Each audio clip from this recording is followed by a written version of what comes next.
Hello, and welcome to Locutors of Trek, the podcast where we talk about the people, places, and things of Star Trek. So, replicate yourself a Romulan ale or your synth selection of choice, and join us far beyond the stars. Locutors of Trek.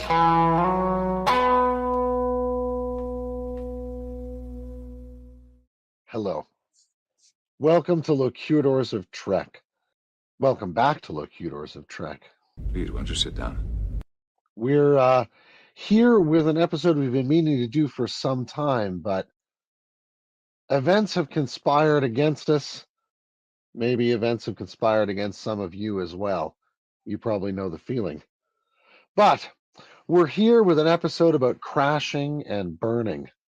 An episode about not getting there, not quite making the point. An episode about failure. The failures of Star Trek in particular.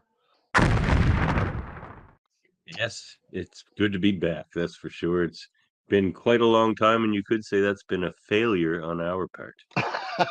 That's right. I'm Dave. And I'm Davin. We are Plain Simple Tailors. And the Locutors of Trek. I'm looking forward to this one. This is going to be our penultimate episode of the season. Mm-hmm. We didn't want to end on a negative note, so we're going to get it all out now in episode 19. That's right. The failures of Star Trek, both within and without. We're going to cover all the bases here, and perhaps even the failures of the fandom itself, if there are. That's a great point. That's a whole different dimension. But we don't want it to be all doom and gloom, do we, Dave? Oh no, the one of the things that I honestly think there's a kind of beauty in failure.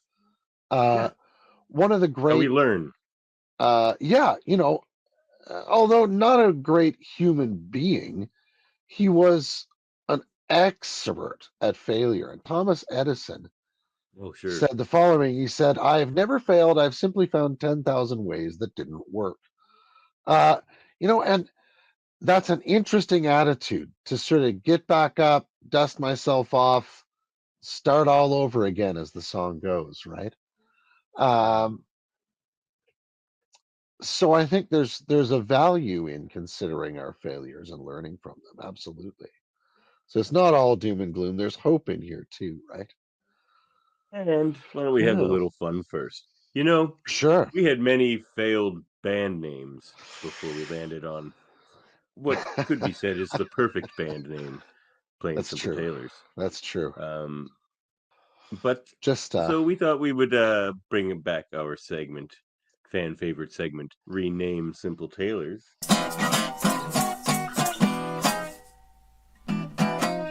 Oh yeah. Discuss some of the band names that didn't quite make the cut. Yeah. I'm gonna dip into the verbal vault of alliteration. Maybe a little bit this evening. Thank you. All right. Should I start us, or do you want to go? Sure. You go first. Okay. Youth how about before this? Beauty. Fair enough. I bow to your beautiful wisdom. How about this band name? Of course, you remember when we were gonna get into our little prog rock phase, but it didn't quite stick. But we thought Black Floyd. Oh, with songs like "Shine On You, Crazy Latinum," "Another Knife in the Wall," and "Wish You Were Dead." Oh yes, of course. "Wish You Were Dead." It's one of my favorites from that whole period. Kind of reminds me of our Heartwarming. Our hardcore Nausicaan revival band, the Nausicaan Nabobs. Oh yes. Do you remember? Play music, human. Play Domjot. Play music. Play Domjot. What a hit. What a hit. And exactly. Other hits like What's yeah. Fun That was times. good. Those were good times. Well, Yep. we like to play a little reggae, and back when we were taking reggae real seriously, we thought, why not call ourselves Toots and the Geek Tulls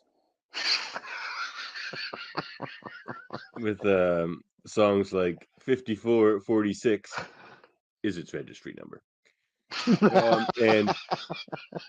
and Pressure Drop to critical levels, and Indeed. QE. Oh yeah, QE. That was a good one. One of my favorites. Indeed. A Indeed. cover of a Although, cover, mind you, but well, covers it anyway. Um, it that honestly, it reminds me of that brief period in which we decided to be a Paul Simon cover band. Oh Call Me yeah. Hutch. You can call me Me Hutch. Hutch. You can call Call me me Hutch. Hutch. Yep. Oh, that was a classic. It was hard on my bass chops, but I Oh thought your yeah. vocal work contributed beautifully, Oh, thank and you. we Call had me Hutch. Call me some Hutch. really conversational hits there. Yeah. Well, let me tell you. There are several cultures who actually prefer that their body temperature is identical to the temperature of the room in which they are standing. The Shellyak, for example. Do you recall meeting them? There is only one way to measure the body temperature of the Shellyak, and I can't say it in mixed company.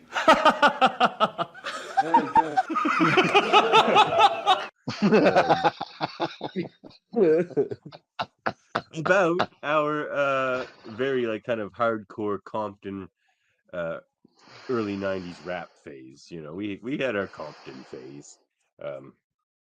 And similar, you have bands of that era, NWA and such. Well, we called ourselves hmm FCA, and Ah, with songs like Straight Outta Latinum ooh, and Bribe the Police.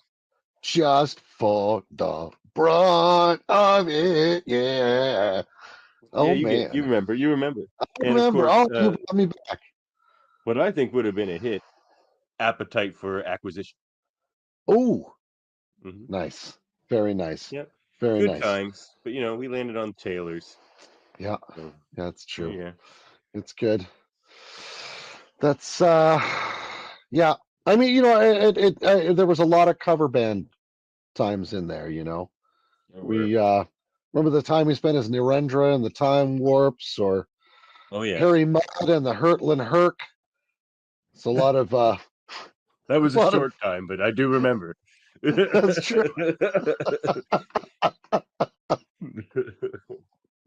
Yeah. We also went by Walsh, Leo Walsh at that time.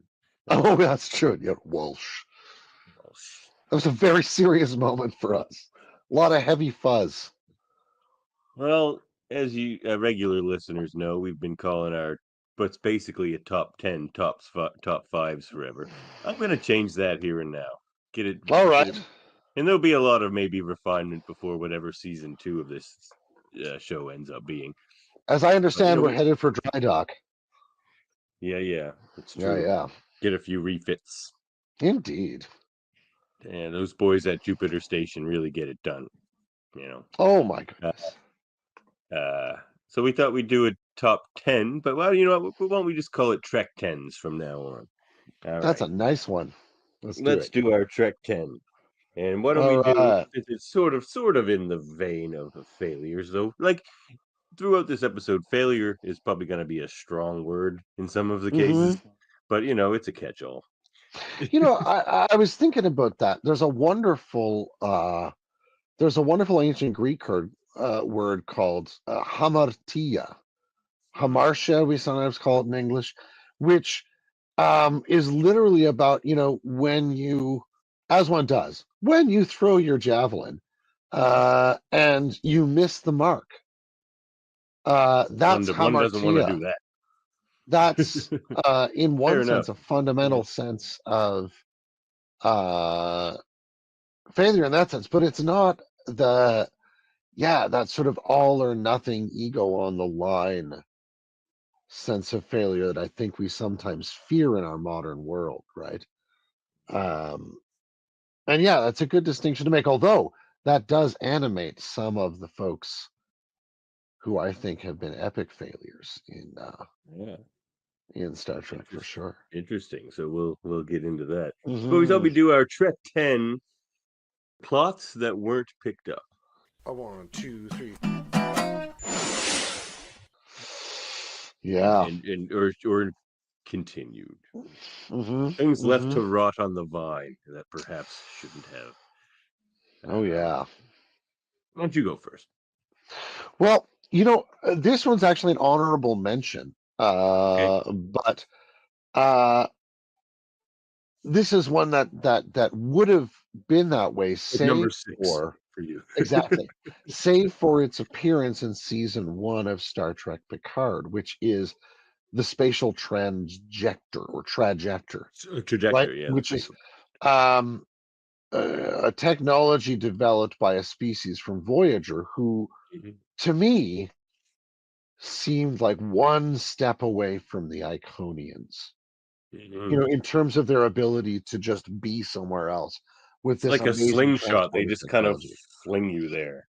Where all Yeah, the power consumption for the launch is all at the beginning. It's just like big power, and you just go. Big yeah. power output and go. And I mean, you assume it works on some kind of entanglementy thing, kind of like a transporter, but who knows exactly?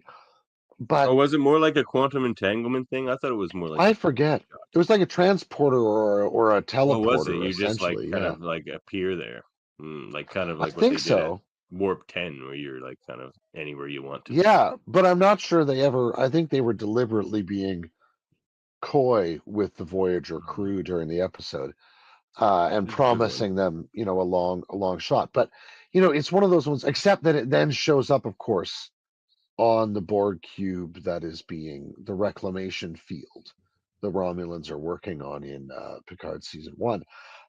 So that was my honorable mention. But my Sure. first storyline is one that I've spoken about many times. And by the flakes in your ventilation system, you'll already know what I'm talking Is it about. Tin Man? It's the Skria. Oh, the Skria. They're back again. But they're just one Still of those. flaky. They're exactly. They're just one of those storylines that I felt could have been picked up almost anywhere throughout Deep Space Nine. They could have had a group of Skria insurgents trying to get to Bajor. They could have done a batch of things. Oh, They interesting. could have shown the desperation the Skria had fallen into because of this different turn, or it's just one of those things that I felt just had a lot of promise still left there to show what happens when the promised land isn't the promised land, that you thought it was going to be. Um, so yeah, that's my first entry on the list. That's a good one. Well, I've been watching a lot of old TNG lately, Oh, so right I've on. got a couple from that era, and here's one. So do you remember the one where Deanna gives birth to that like energy entity, her son Hmm. Eve?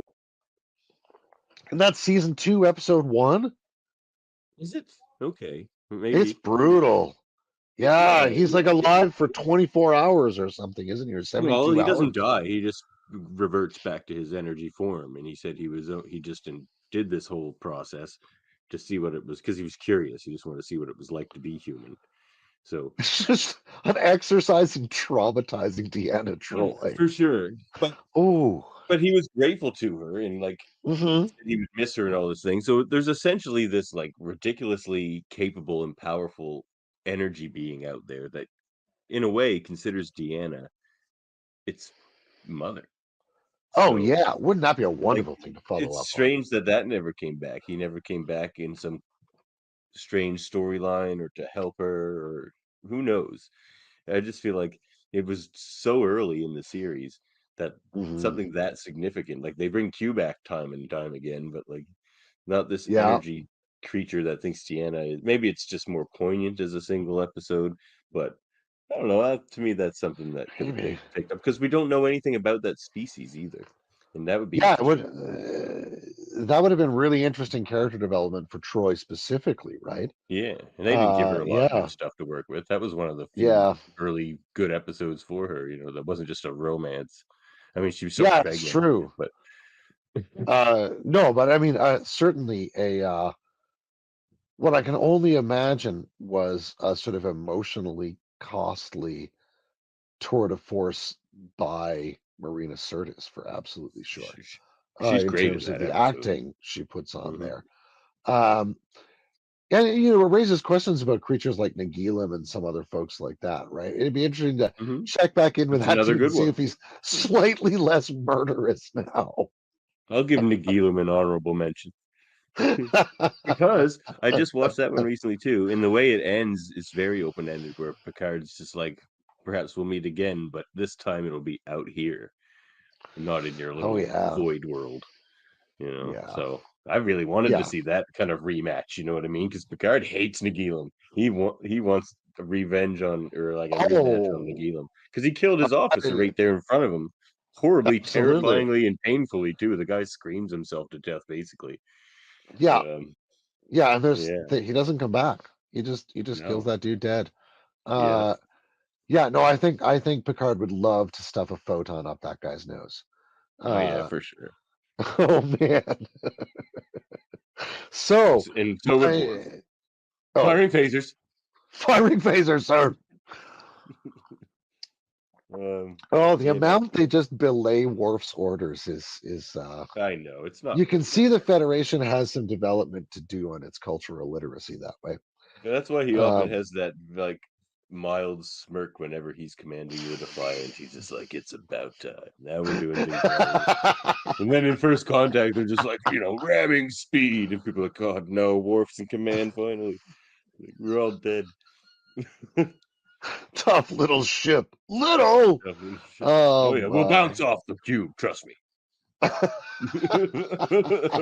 Trust me, Ensign. If not, it will be glorious. I'm a commander.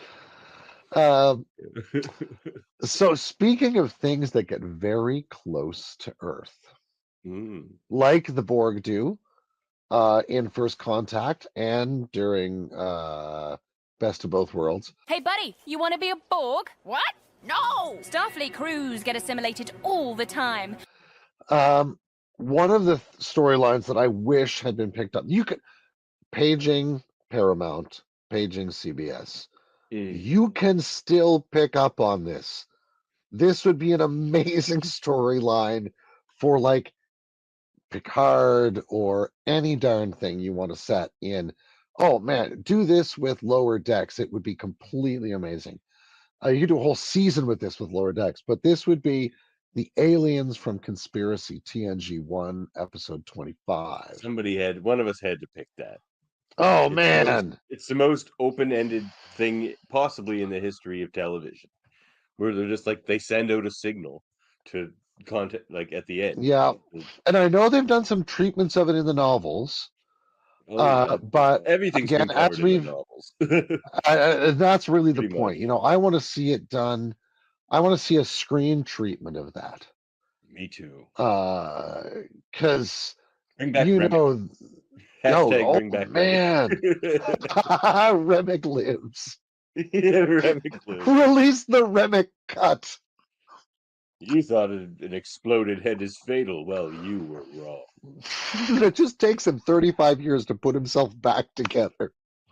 Humpty Dumpty Remick. One of those bugs could hatch out a Remick from his DNA or something. Who Oh knows? yeah, There's lots of ways for you could sure, do it. man. Definitely bring back Remick though. Well, this is a thing that, I mean, it's not so much a storyline, but it's something that's mentioned that I'm surprised never gets mentioned again. Geordie's lie detector. It's an episode early on where Geordie Wow. claims that because of his visor and the changes lying makes in Oh, that's his body, right. that he can tell when people are lying, and that never comes up again. He's basically like a mild Deanna. I guess you don't need that power if you have Deanna around, but it's Yeah, it's still something true, you but think would have come up more. and he would have been less easily duped at various points in the series had he Yes, been able to exactly. instinctively know somebody was lying. So they totally forgot about that, and I think that's a bit Yeah. of a failure because that was a very interesting trait they gave him early on. Is that in the episode where we're looking through his visor? Does he talk about it there, or where does he talk about it? That's fascinating. I'm trying to remember. Like or maybe does he mention it one more time?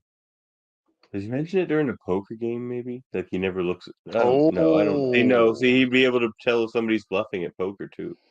yeah, No, I forget. I forget the exact scene that's now off the interesting. top of my head.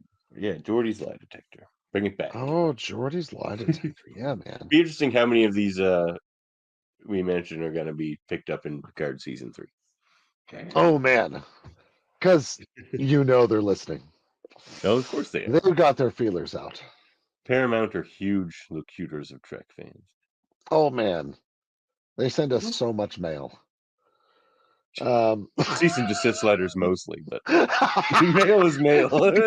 Restraining order. Yeah, well.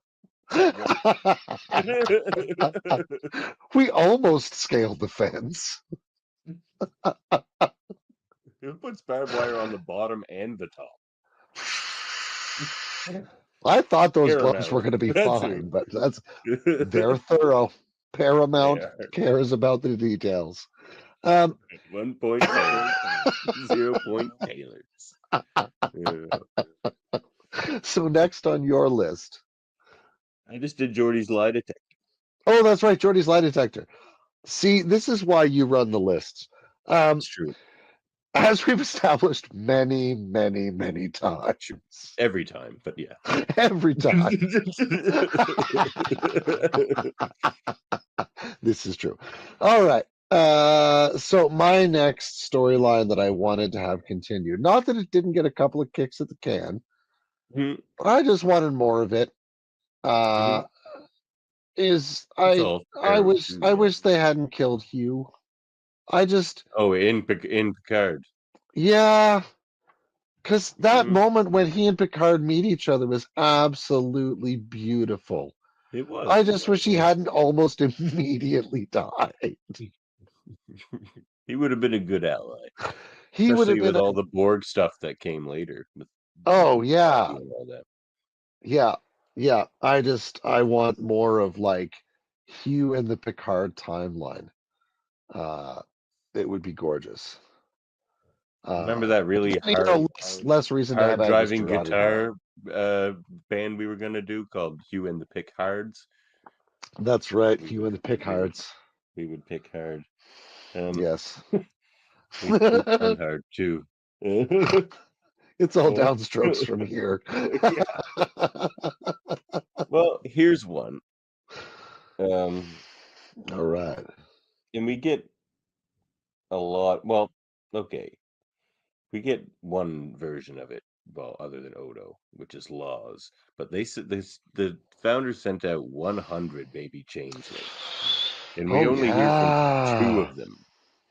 And one of them's a dick. No one cares about laws, but there had to have been some other nice Klingon or baby changelings out there. And who knows what they landed? Like, is one of them on Konos and is posing as a Klingon? Is one of them in the Romulan Empire posing as a Romulan?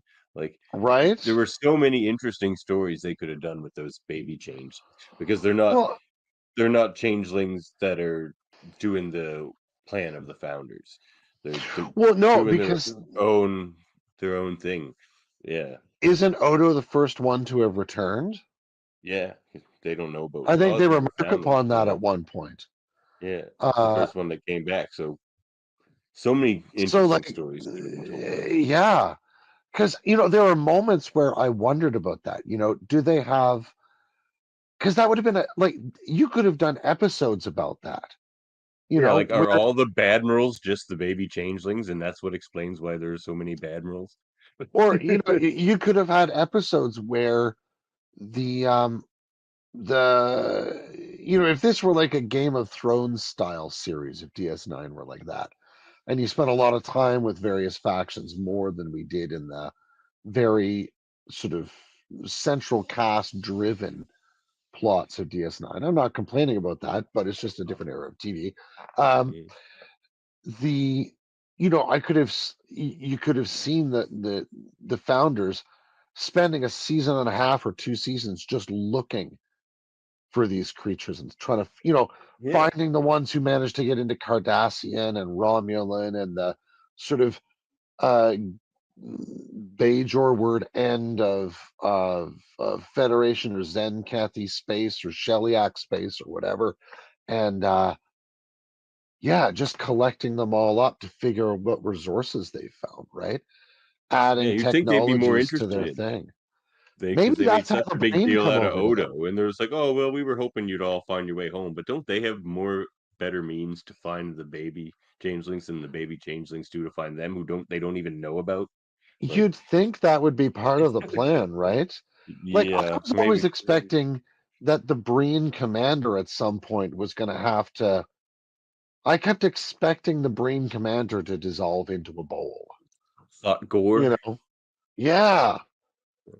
Thought, Because I was like, what's the under that Breen just mask kind of anyway? A right. The braver Breen just man than showed you'll up ever out of be. nowhere, and You're interesting they're too. You can. They're a good pick for this, oh, the really. Breen would be interesting to follow up for sure. Yeah, Hmm. yeah. But no, I hadn't even thought about the 98 other foundlings. Uh, but yeah, that would be incredible. Uh, no, my next up on the list is Selah. Oh yeah, Uh, I could. She should be come back in season 3 of Picard oh, because they're should bringing she back. ever? Maybe they will. Say we never saw the death of Sayla, right?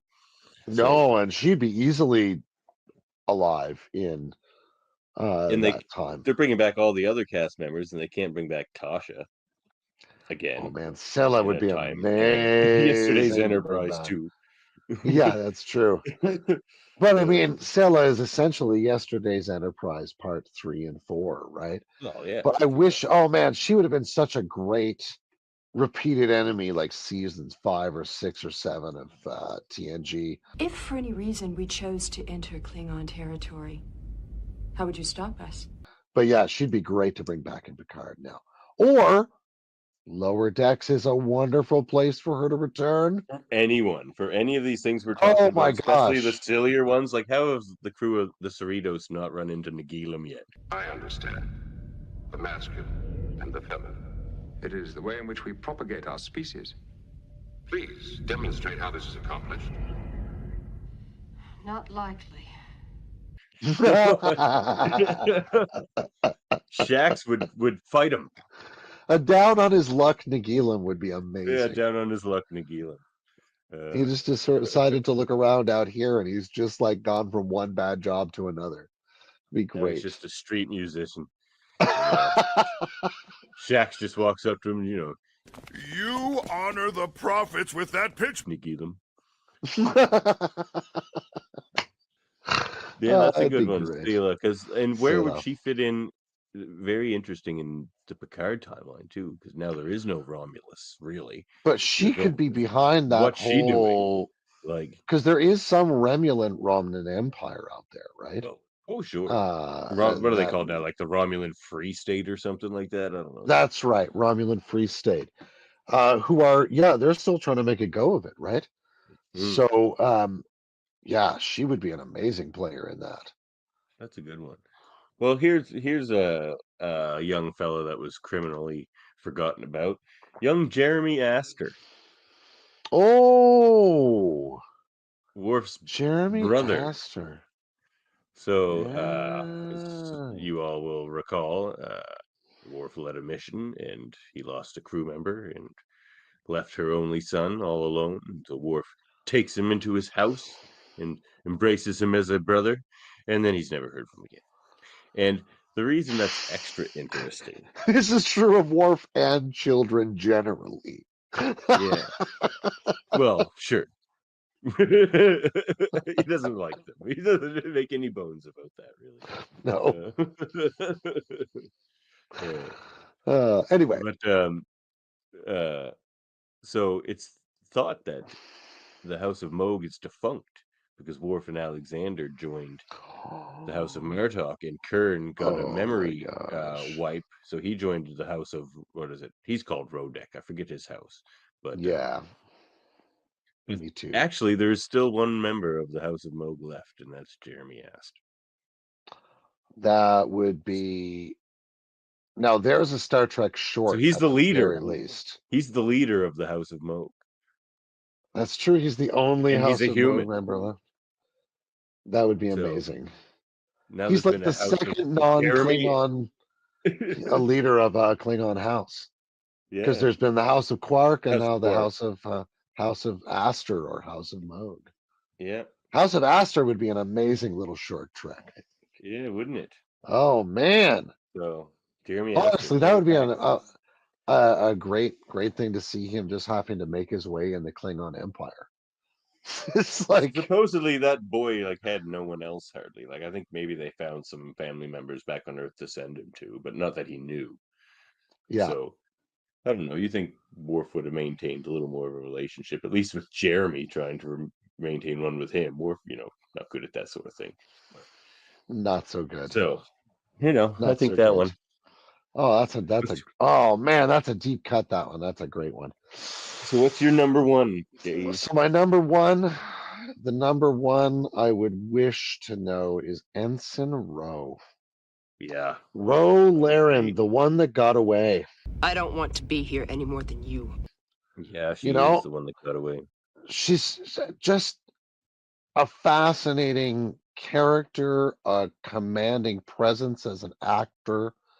That's what Kira was written as originally. It was wrong. Right? So we almost got it.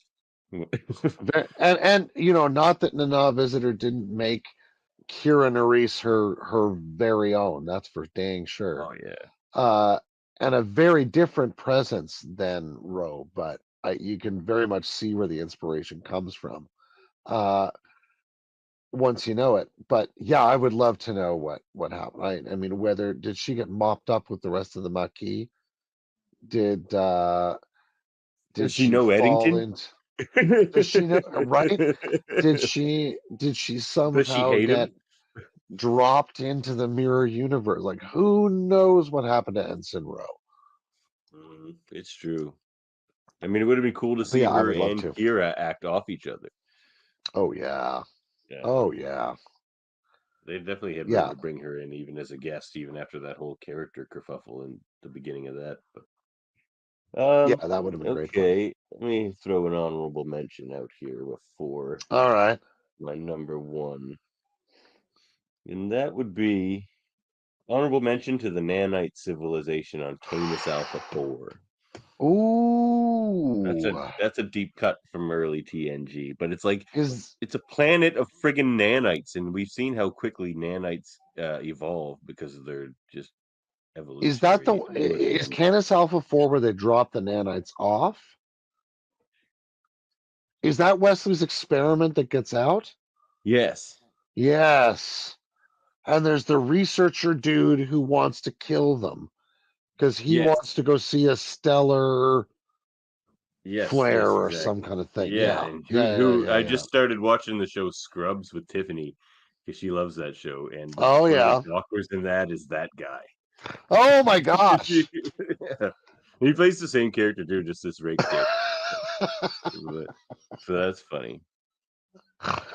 I really like the ending of that episode where this guy's able. There's a planet of freaking nanites out there, man. Right, and this guy's able to find a certain satisfaction in kind of passing the torch to Wesley in a certain sense, right? He's the guy who would go on about, I've seen all the great baseball games in my mind through box scores and all this stuff. And he's like, it's my treat to myself. I'm like, box scores are your treat to yourself?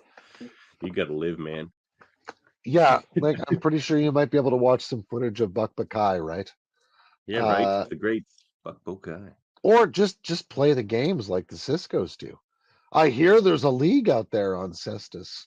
3. It's true. Well, that's what Wesley first says to him. He's just like, "Oh, you recreate them on the holodeck?" He's like, "No."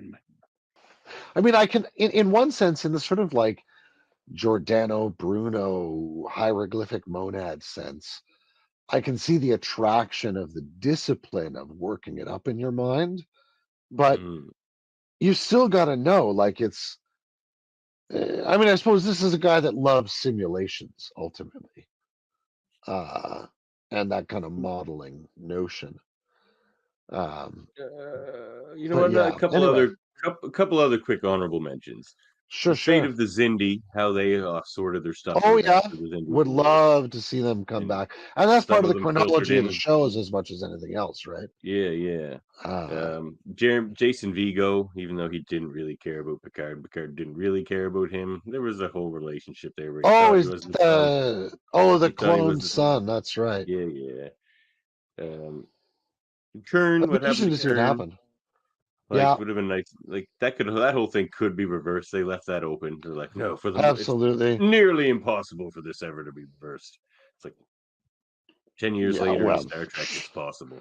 one good strange energy field later, Yeah, you know. exactly. Running by every anomaly you can find.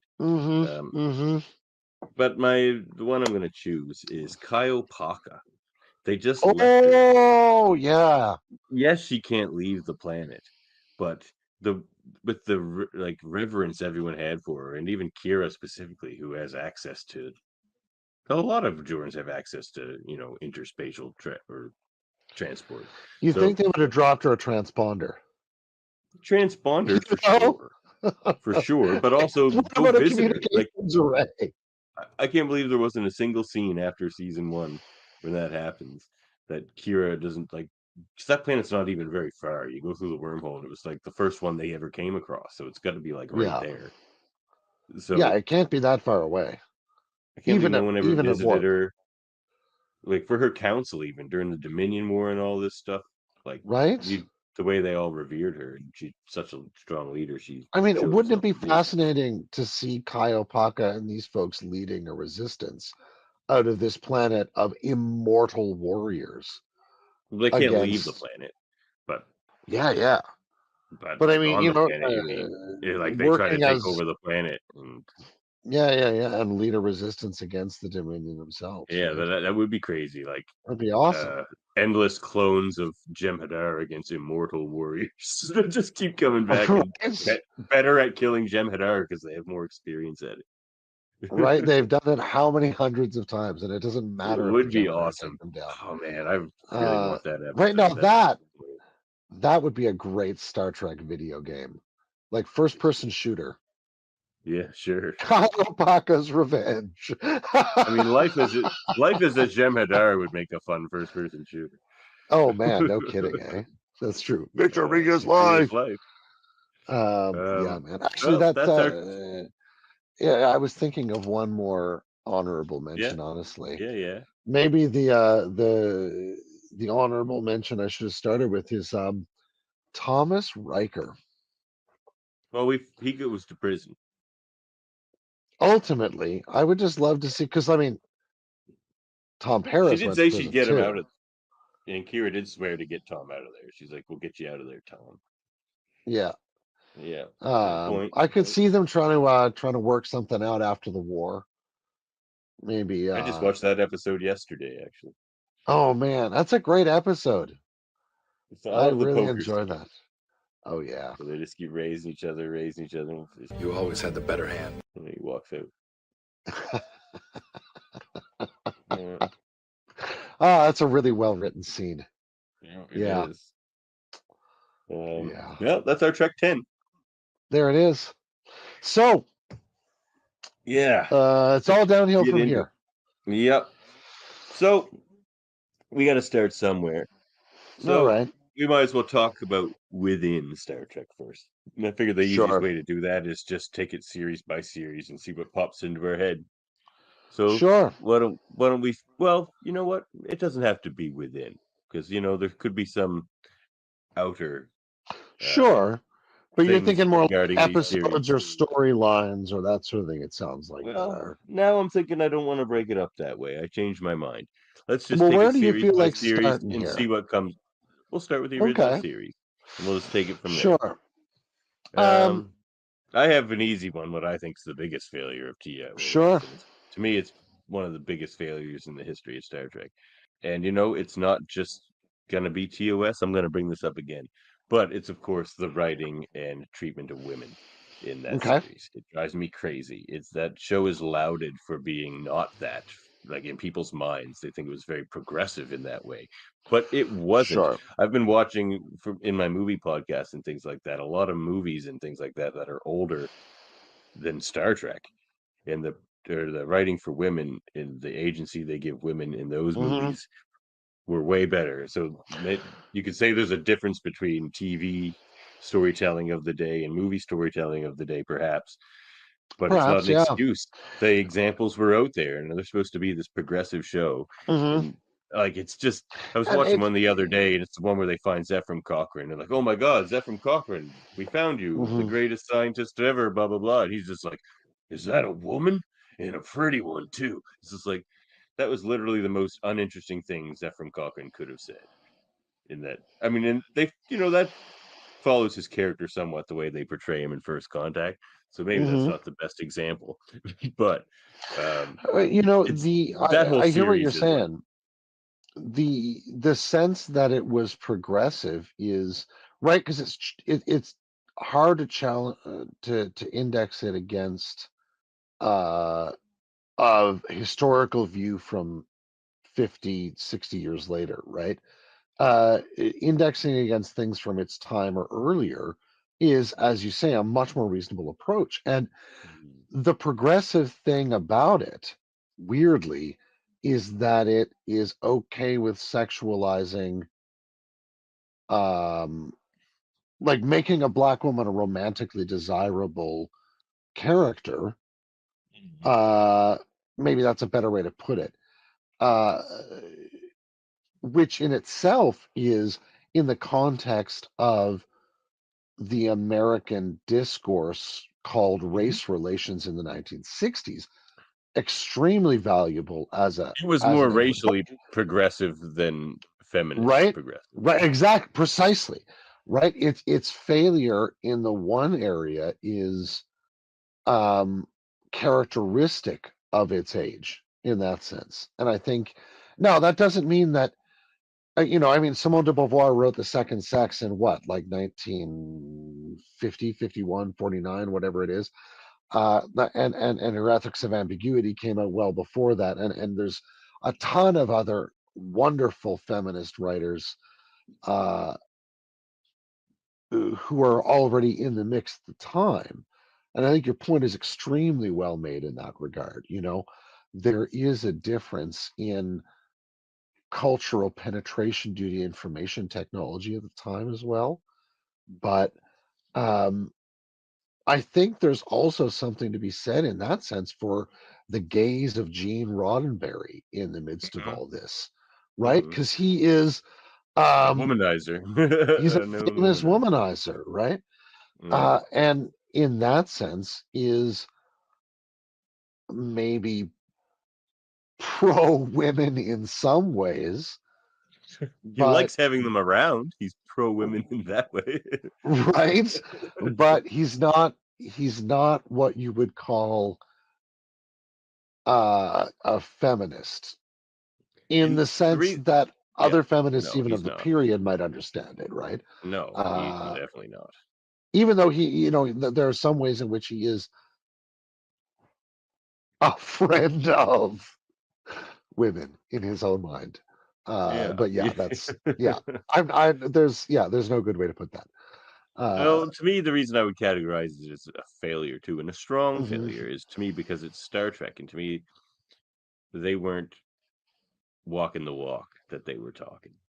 Mm, So yeah. it's supposed to be utopian. If they could ever legitimize and convince the producers and the networks of the day to allow it to pass and be put on air, it's because it's a utopia. It's supposed to be beyond Mm, where the things were in the day. Like it's not supposed to sure. reflect the way women are treated in the 60s. They should have been able to see beyond that, and that's a big failure for me. Yeah, and But there are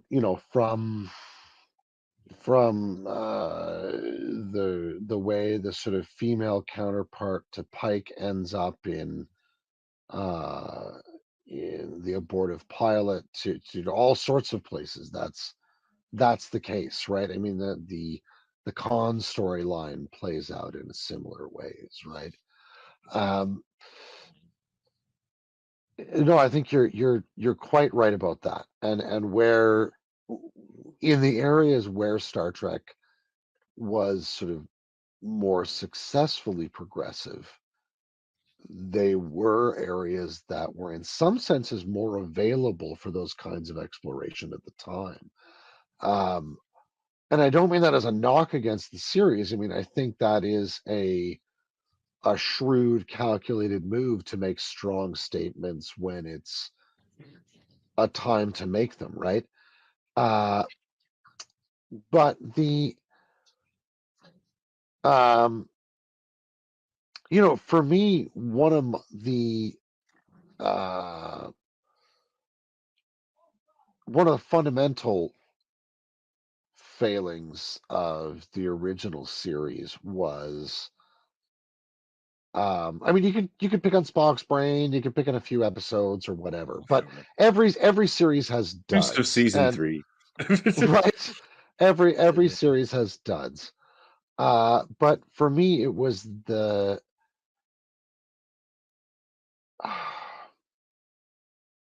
and maybe it's just because I grew up in a different era of TV, and maybe just that. It's just the lack of world building that we find in the original series. There's so much disconnection. It in that sense, I think the original series borrows more from the logic of pulp or serial science fiction than it does from the sort of novel end of science fiction or novellas, if that makes any sense. Well, the bit of science that was kind of trickled in there is stuff he was getting off of his buddy Isaac Asimov, right? He would talk to Yes. Isaac about these things. So, and the next one I was going to mention kind of branches off what you just said. It's that it didn't build the world. But the problem I had with the original series is for most of the series, I would say, like most of the episodes, there need not have been a spaceship. They go down to the planet and it's just some Earth analog. It's cowboys or it's gangsters or it's Sure. Adonis. It's it's just something Abraham Lincoln. It's something Earth related. And Hmm. for the final frontier, they didn't seem to explore much of it. It was just the old Earth frontiers. Now there were budgetary reasons for some of that. They got to Yeah, reuse a lot of costumes and things from other shows and sets. But man, absolutely. that contributed to the lack of world building and takes you out Well, of that show a lot, really. and it's interesting, right? Because you can contrast the original series with the animated series, which showed up very close on its heels. Um, I mean, one of the things that blows me away about the animated series is the prominent presence of an Idosian on the bridge, right? They just got this dude with a weird ET looking head and three arms just on the bridge, and you see Caitians wandering around the ships. Like, that's you can see that that's part of what was desired Oh, for the sure. series. And, I think in the sense that um, Star Trek followed the success of some other real big sci-fi major motion picture hits. I mean, Star Trek the motion Sure. picture. Came You on the heels see of some Star of that Wars, the successor. exactly, right? Like, but you see some of that attention to the makeup of the aliens. When you see the Starfleet Council or Federation Council scenes and some of those sorts of things. And finally Um, being able to portray the Klingons like they wanted to. Like that was the original idea. They just couldn't afford to do it. yeah, they just couldn't afford to do right. And so some of those budgetary things really um, show up once they can exploit them. I think you're absolutely right. It's a limitation of that original series, which has in some senses, plagued the later series with attempts to explain and retcon and do all sorts of things with, So I'll give them a small Yeah. F failure on that one because there was budgetary reasons. I mean, it's Mhm. surprising that show was made at all in some regards. The Although, only other thing I would mention with both really TOS and Mhm. TAS, the animated series as well, is of all the Star Trek shows, it's basically a 3-man show. You don't get to Mhm. much character development with the other characters or the main characters with the other characters. Like it's mostly just No. the Spock, Bones, and Kirk show, which they are a great trio. Like not taking that away from them. Everyone loves some Spock, Bones, and Kirk. Sure. There were other characters there. Like I would have loved to have Yep. known Uhura especially a lot better. And she really And comes Scotty. out in the films, and so does Scotty in ways that they don't show up in the series. Scotty gets yeah, he's great in the Voyage Home, but like Yeah. The best thing they ever gave him was relics. Like, Yeah. he's fantastic in Oh relics. man, that's true. Yep. Hello, computer. No Keyboard. bloody A, B, C, How or quaint. D. Yeah, no bloody A. Well, coming up, laddie, I've been drinking scotch since since your granddaddy was in diapers. I'm gonna tell you, buddy, this is not scotch. Oh, his disappointment in synthethol is like cosmic. Synthetic. That's a Drink failure synthetic that commanders. he would have noted. That's right, synthetic commanders. So we've kind of segued to TNG here. Yeah, let's do it. And you've got your code of honors. I was You've about to got say the your, obvious one is Code of Honor. Worst you got a episode in few the others. history of TV. The insistence of the first season of TNG about mentioning rape gangs every time they talk about Tasha Yar. Yeah, We just got to put it out there. It's just edgy for no. It's like edgelord stupid stuff. Like it's just not good. Yeah, they never showed that as being a part of her character. Like she didn't carry any trauma or think anything from that. She was always just kind of the cool, casual officer. Like they never. Yeah. They don't, other than just say the word. They don't do anything with it in the show. They didn't give her anything to work with. That's why she left. and the only times that shows up is when she's either sort of deliriously disinhibited with Data. Or I think in another moment when she's forced back into memories by something. And she's holding a cat. Yeah, I remember that. Yeah.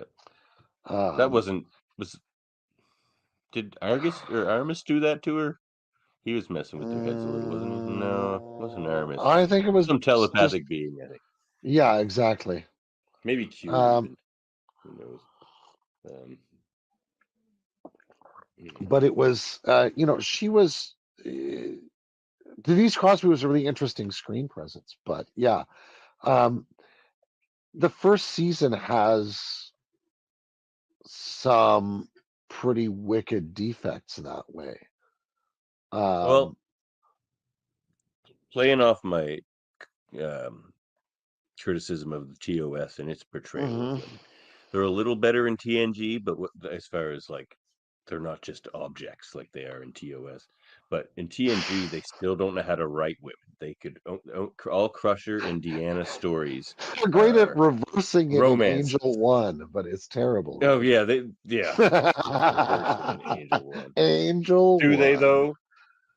I don't know. No, it's that's not a good episode. Really, it could have been better, but like the B plot is way better than all of the A stuff in that episode. That's the case for like season 1 of TNG. Really. Well, they didn't, and I think you're absolutely right. I mean, this point has been made 1,012 times, but they didn't know how to be anything but the original TOS. Series. And I mean, again, you feel the heavy hand of Roddenberry on there in that first season in particular. I say it all the time. And I Star think, Trek and gets later on, away as from the Gene characterization of Roddenberry. Riker continues. Yeah, right. Yeah. I mean, it's he's the problematic, creator that tries to eat his own progeny that way, right? Yeah, The and like Kronos of the whole situation. he's held up as this great visionary and idealist, when really he wasn't particularly like that. So, like, I don't think the way he went. I think a real ideal, someone who's really idealistic, would have created a very different TOS and a very different TNG season 1. Well, I think Like it it's was a very same testament to business as usual, kind of. it's a testament to the way in which the very idiosyncrasy of Roddenberry's vision became essentially the product he had to sell over time, right? And I think you're absolutely right about that. I think in the late 60s he was a product of his time. And in the late 80s he was reviving Time.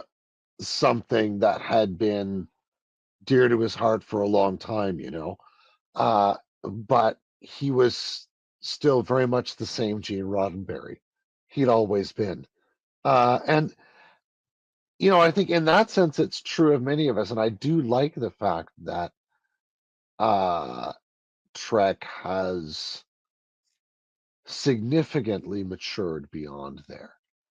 The Like, fights for different kinds of storytelling in various series, but that came after the passing of the founding, as you call it, sort of visionary, in air quotes, if you want to call it that, right? That sort of foundational figure has to go into the realm of storytelling and legend before you can really make any big moves sometimes, right? And like It's another big one for me on TNG is those freaking chimes. They last like 2 seasons, but just a boom, bing, boom,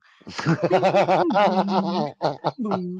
They play through every scene of every episode for at least a season, and they are oh, friggin' terrible. the Music is weird thing so is bad, and they remind me. no, say what you're about to say while I do chimes. Yes, Bing, yes. No, no. bong, bing. So the crazy thing is I find them oddly comforting because they remind me of Gare du Nord in Paris. Okay. And just because of like the weird, like the bing bong bing tones, right? There's a specific cadence that To me, they never match the scene that's happening. That's my no, problem. and that's perfectly fair. I have a totally different emotional reaction to them because I'm like, Fair. I'm in a train station I love. I just really love train travel. What can I say? Hey, I like trains. Who doesn't like a train? Oh man, what a great way to travel, huh? You get up into that, like, yeah. See, my trouble was I was one of those terrible degenerates that loved the smoking car in France. I'd get up in there and I'd just be like, take the train back from Paris to Arras in the north of France near the Vimy Ridge Memorial where I was living at the time. And there was a whole car where you could just, so I'd like sit and read and smoke and drink a coffee. And I was like, I am the most civilized human being you've ever seen, It was, Yeah, I my was thrilled smoking about it. story is being like an 8-year-old sitting in the smoking room at the horse track. Oh. Yeah, no, my learning to smoke stories are not quite so pleasant either. No. Yeah, those I think are not. Oh man. Oh, that's a very different image. It's true. Oh man, the racetracks. I was never allowed to TNG. go. What Yeah. else? Anything else come to your So mind for TNG? I mean, I think one of the the overall things, and I think again, this is the challenge of Star Trek being always of its time, is that you know, the Federation, which gets beautifully problematized in DS9, is somewhat problematized as an institution which sometimes has bad apples or could get a conspiracy inside it in TNG. But generally, the sensibility of that world evoked by the late 80s, early 90s neoliberal order is rarely, if ever, brought into question itself.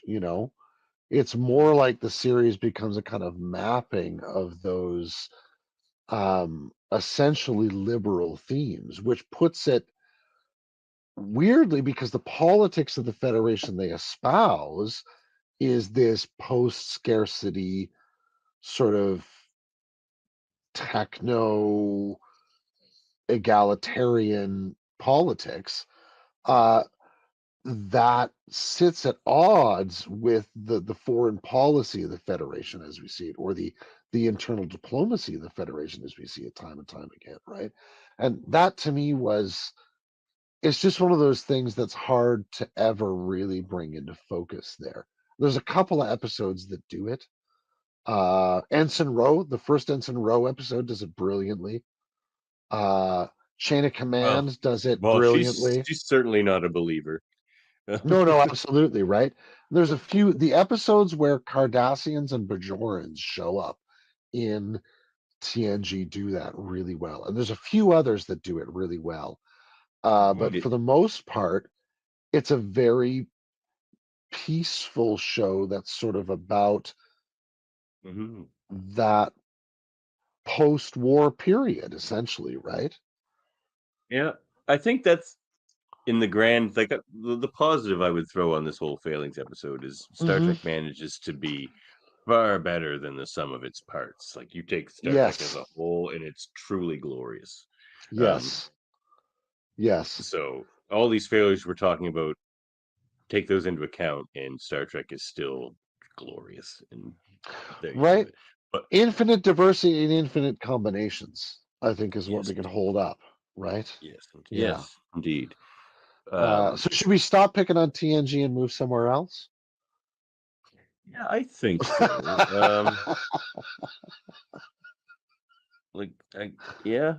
I think so. Unless you want to bash Code of Honor some more. Oh, I would never tire of that, but I think the listener might. Although, interestingly, there's I was watching a movie the other day that I think I saw that weapon, the weird hooked, spiky glove weapon. Yeah. It showed up in. Well, they probably borrowed it. Yeah, they borrowed it from somewhere. Oh, I think it's the original Conan the Barbarian. Oh yeah, that would be. Maybe it borrowed it from Star Trek then. In that case, yeah. I don't know when the original Conan came out. No, that was earlier in the. No, 80s. it was before. It was borrowed it from Conan. Yeah. Probably the same prop maker or something, eh? Yeah, I think it was 82. Yeah, 81, probably. Something Or like that. same prop house. That's right. They just rent them out to everybody. You need a spike gauntlet? We got 3. We got your spike gauntlets. Your size. None of your business. No lefties. Well, let's move on. What are the failures of DS9? There are none. All right, moving on. Voyager.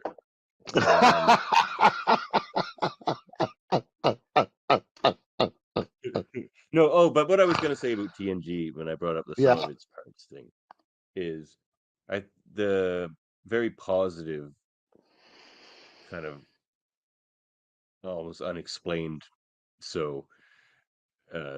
bent that TNG takes in regards to the Federation and Starfleet and stuff, I think was actually a kind of an important foundational piece for everything to come after. Because absolutely, it's kind of the ground that DS9 could darken things up on and get more real. I don't like Deep Space Nine always gets portrayed as said as being dark. I don't think it's dark. I think it's real. Well, I think you have to read every scene of it against TNG as well. Yeah. Because I think you're absolutely right about that. That's the absolute desirable corrective for the critique I was leveling at TNG, is precisely that it is a beautiful sketch of that moment, very earnest and sincere. And DS9 problematizes that in step with its own era, right? 97 forward. The the various behaviors of, say the NATO bloc in Eastern Europe or other pieces around the world at that time, caused a lot of us in the West, and certainly in North America, I think, to ask questions about what all of that meant. And DS9 is asking those questions in a science fiction form. I mean, the Always works better, like a nice allegory. Like, exactly right, and it's well, a wonderful way to decontextualize, so you can examine. Yeah, and exactly. Even the pilot of DS9 does this beautifully in that it problematizes. it's fantastic. Right, it makes Locutus the central problem of Federation history in the 24th century. For some, at least. For some, at least. Certainly the second half of the 24th century. You know, um, that Perhaps more for that they can be Starfleet. so Starfleet vulnerable. officers were especially affected by the whole Locutus I thing. think so. Yeah. Yeah. The fact of the Borg, I suppose, is shocking enough for everybody else. True. That little near miss at Earth. Exactly right. They got that close to them. Holy jumpins. But that beautiful opening. It's not linear. Is one of the true strengths of that series as a very active critique of the world depicted in TNG. And it can't succeed otherwise, right? It's got to problematize and deepen and put shading and nuance on that world. And it's one of the things I love so much about DS9 is the world building of it. Oh yeah, I actually have one more for TNG, but it actually sort of applies to all acting, all shows in general. Is the non-speaking roles, like Okay. the actors that they can't have say any lines because then they have to pay them more. So, Right. but TNG, it's especially noticeable. Like, for example, the one I was watching today is the one where those ambassadors, I forget from the planet, are they Chikarians maybe? Is Where it the the fish one, guys? no, the one that wants Oh. to, the one of them wants to really antagonize Worf. The other one's obsessed with desserts with Deanna. Oh yes. And Picard gets In one of them, lost on with the other a one, doesn't planet, he? as Yeah. she becomes a woman. Yeah. Yeah. Yeah. Why don't you love me? Love me. Like, she was annoying. Wow, that was a crazy episode. It was a crazy episode, Because he but like figures it out fairly quickly. yeah, he does. The dessert loving one meets this kid, and the kid's parents is there, and he's just like, "What's the kid's name?" And like Deanna has to say it because they can't pay the mother actress. And then she looks at the mother and just like, "Can I give Eric dessert?" And she's, instead of saying anything to this stranger, she's just like awkwardly nods, just, and like that's it. It's so weird. And like TNG has a lot of actors that don't want to pay, but they still want to have in a scene, and Yeah. it's awkward. All shows did it back then. They still probably do. It's just they're probably better at hiding it because DS9 Well, does it too, but just not as much because DS9 has so many great side characters that they just use and they do. So well, it's interesting that way. I mean, that you're right. That's sort of part of the dynamics between, like, screen actors unions and all sorts of yeah, things, right? Like, exactly. you get to pay them above a certain daily rate, right? Absolutely. Like, that's a very real world effect on the scene. Yeah. Yeah, but hide it better. If you're gonna do it, hide it, or just Yeah, have your main actors say that's it. Like, fair I don't enough. want no awkward nods. I just want the dialogue from someone. Yeah. Here. Like I noticed it in another way too. Like Geordi was walking around engineering, looking at things all weird because it's the one where Picard's and Commander Darren are playing music in the Jeffries tubes, and Geordi can hear it. And all the engineering officers just have to completely ignore that Geordi is doing this. So and he does it for a while until Data just happens to walk by so that he can ask Geordi what he's looking at, even though like all these other people were just standing there forever ignoring it. It's just like, oh my god. So that kind of thing is annoying. I don't know. It's going to be hard for me to come up with failures of DS9. I mean, not as much as I love Esri, not being able to work it out with Terry Farrell for a 7th season is a Yeah, for me. that's pretty brutal. Her and Worf had Because just gotten together, and that was a great way to literally just both of their asked for characters. fewer episodes, right? In the I don't final even think she season. did. That's not what I heard. I think she asked to appear in a fewer episodes because she was gonna like do some other work. But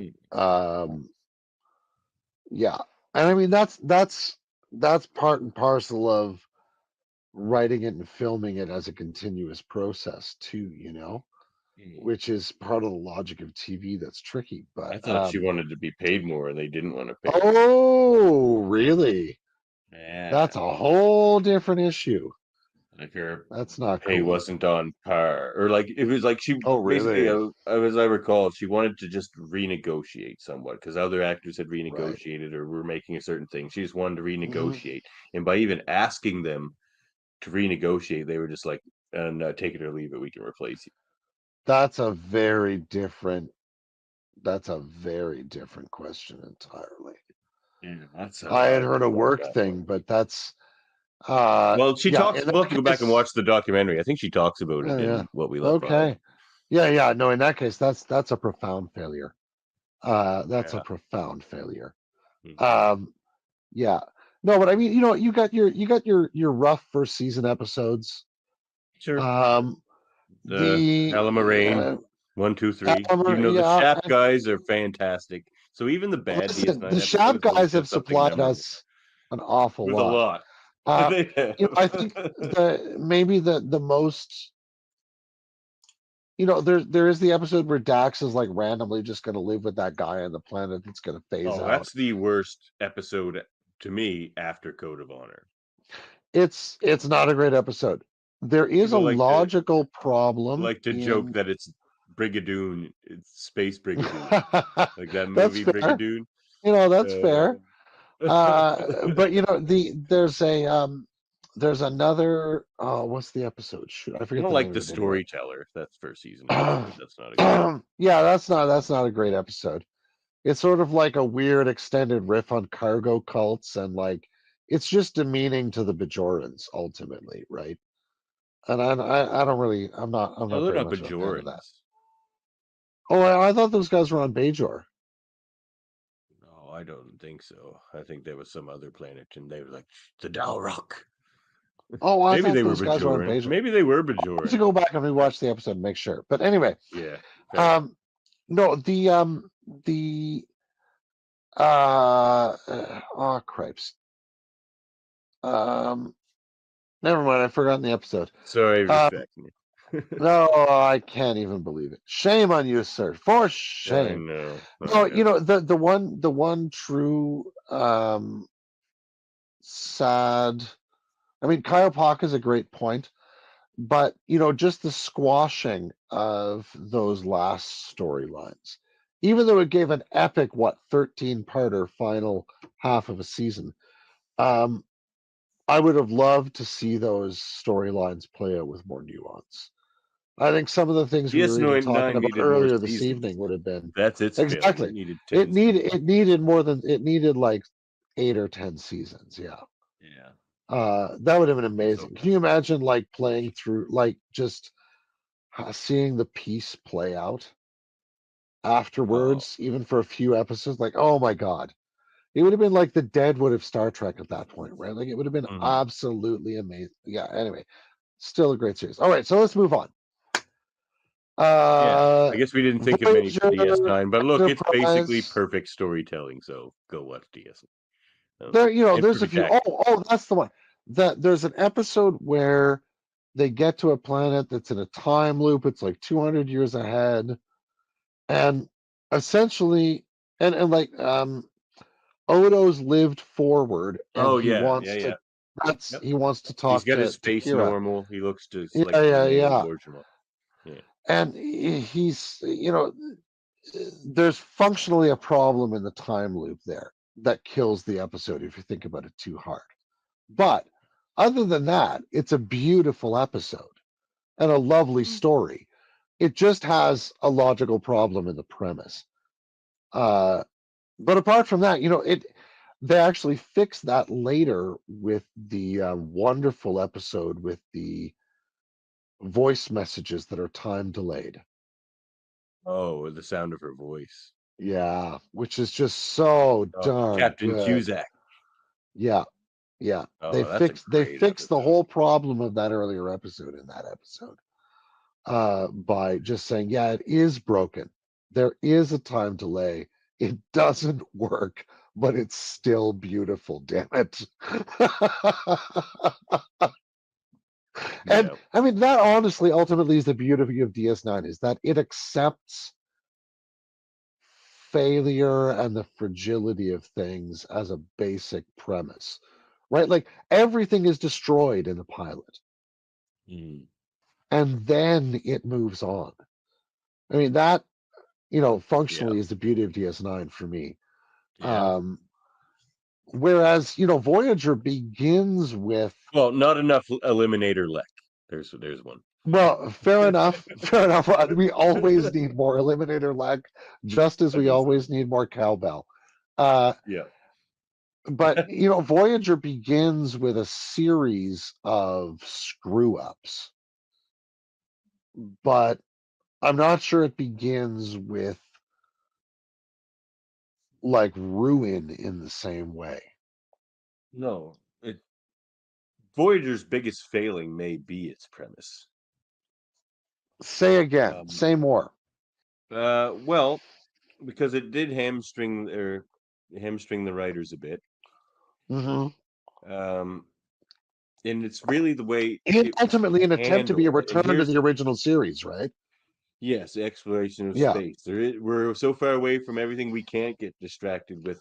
Basically, the precisely. insane amount of world building that DS9 did. Everything Right? was so involved on DS9. Nothing is separate from anything else. Everything's connected. All the worlds, Starfleet, Yes. the quadrants are connected. So Yeah. the only way they could think of to get away from all of that, which people would have demanded, and like they'd be like, "Wait, this episode? They're that close to the station. How they're not getting involved in it? Like that sort of thing." Yeah, exactly. Why are we not seeing more O'Brien?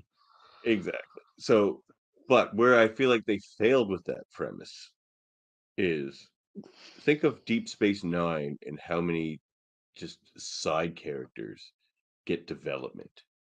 Mm-hmm.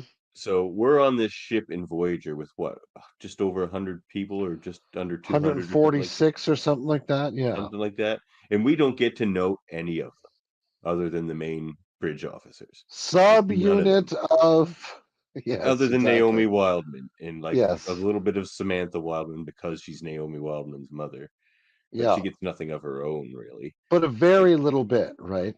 but We get to know some that was holodeck the characters perfect like Leonardo da opportunity. Vinci better.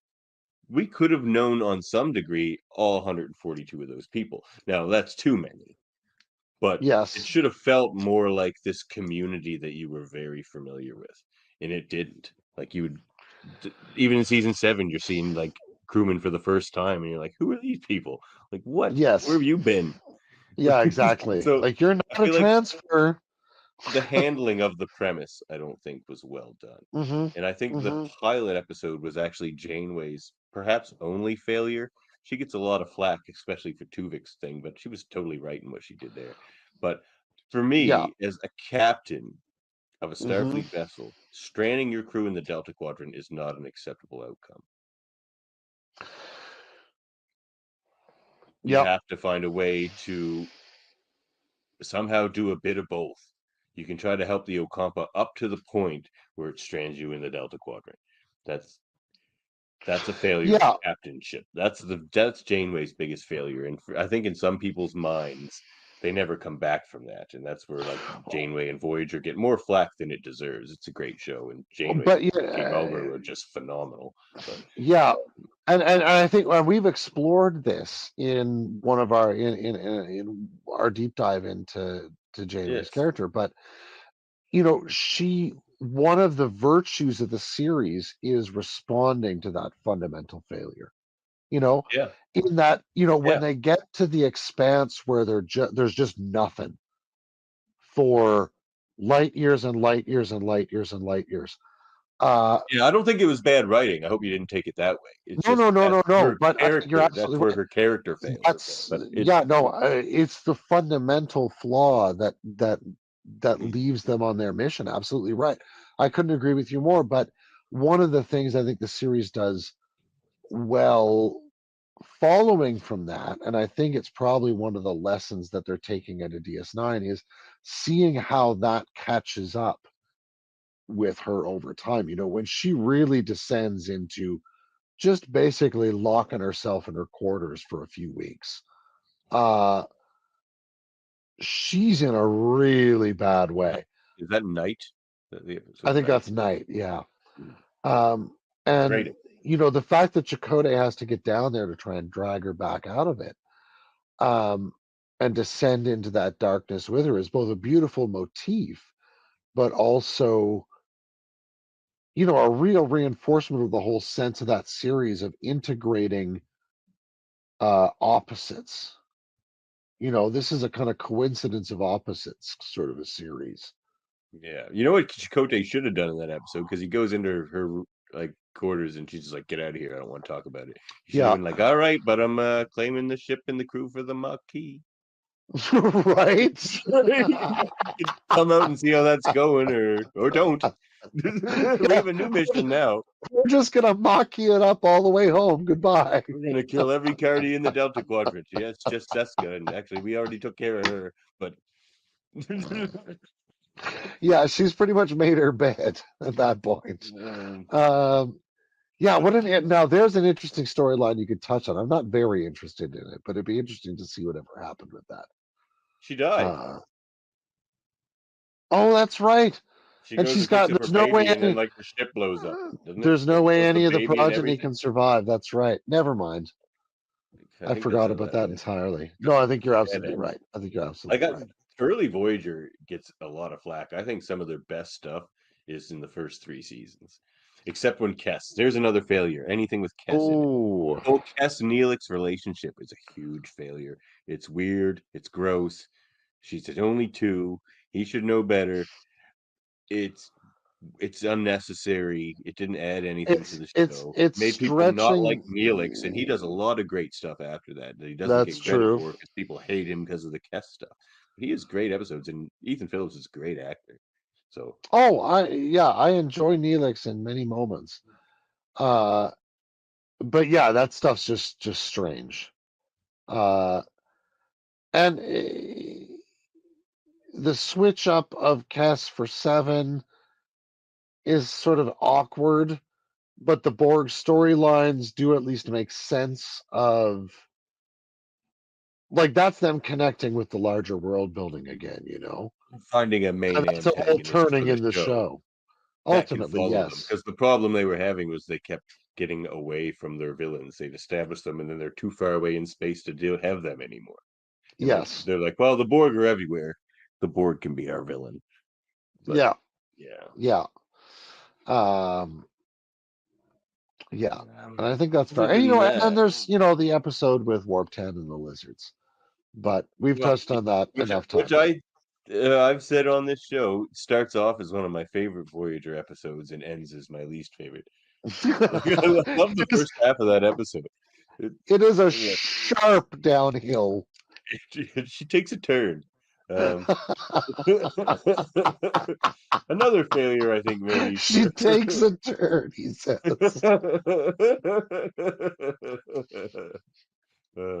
Well, yeah.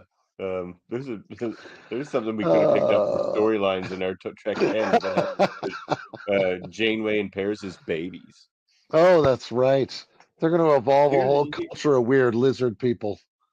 I probably have two more off the top of my head I can think of for All right. Voyager. One is it should have been Locarno instead of Tom Paris. It would have been way more interesting. That's what it was supposed to be, but they just didn't want to pay the Locarno creators. That's crap because it changes everything. Like they could have had him mention his time with Wesley and on Alpha Squad Yeah. or whatever they were called. Yeah. And it's Yeah, just like Locarno would have been really it great. got into character a bit. Mm-hmm. I felt like because it just made his past really obscure, and they didn't talk about it a lot because they didn't want to, because it's awkward with the whole Locarno backstory that it was supposed to be, and they just kind of avoided it. And I just felt like they should have went with it. It would have been better. Another failure. I have 3 actually left for Voyager. Another one is not enough Vorik. I really like Vorik on Vorik.